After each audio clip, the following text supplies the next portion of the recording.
I met Nina Martin in 2008 when she joined the faculty of the School of Classical and Contemporary Dance. The first time that I worked on a project that involved the ReWire process was for a live performance here at TCU.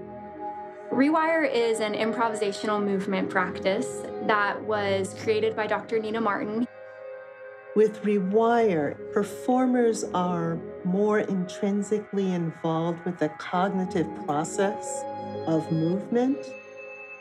It was not meant to be a therapeutic movement practice for those with cerebral palsy. However, it's on the floor the entire time. It is not what you think of when you think of dance. It's very improvisational. People with spastic CP really have trouble in the motor cortex part of their brain, so they have trouble retaining motor planning. So in a body without CP, you no longer have to think about where your body is in space. When you have cerebral palsy, the body contracts, so their joints will pull in, and it's really hard for them to move. It's almost like they're stuck in a position. The light bulb was cerebral palsy is contractions. And I think contractions, when the muscles are fighting each other, it must be chaotic. And ReWire has this whole chaotic state. So I just thought, well, I'm going to bring my chaos to their chaos.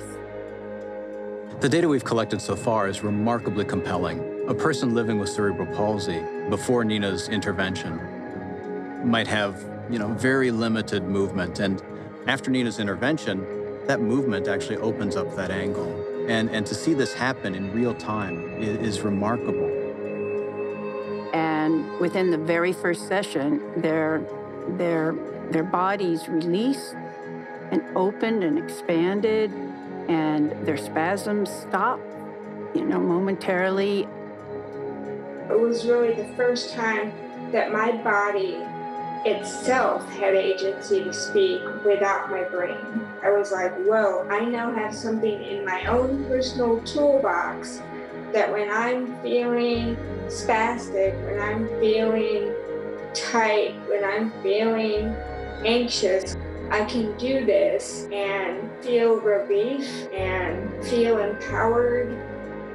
Our time in class was used to look at the data, to use software to measure the joints of our participants before and after their practice of ReWire, to understand the % increase of mobility, to look at their quality of life improvement. We were able to see firsthand that the work we were doing was actually helping somebody.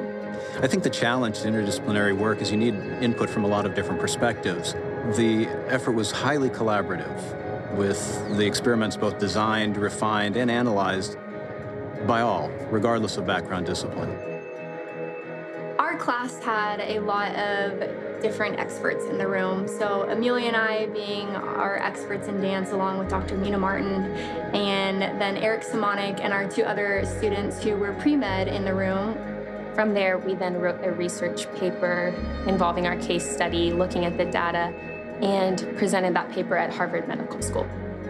Working here at TCU and being encouraged to do this kind of work and interdisciplinary research has been just a wonderful opportunity. Something like dance, as great as it is very focused on you, the dancer. And so coming to TCU, I had the opportunity to use something that I love to reach out to the community for the greater good.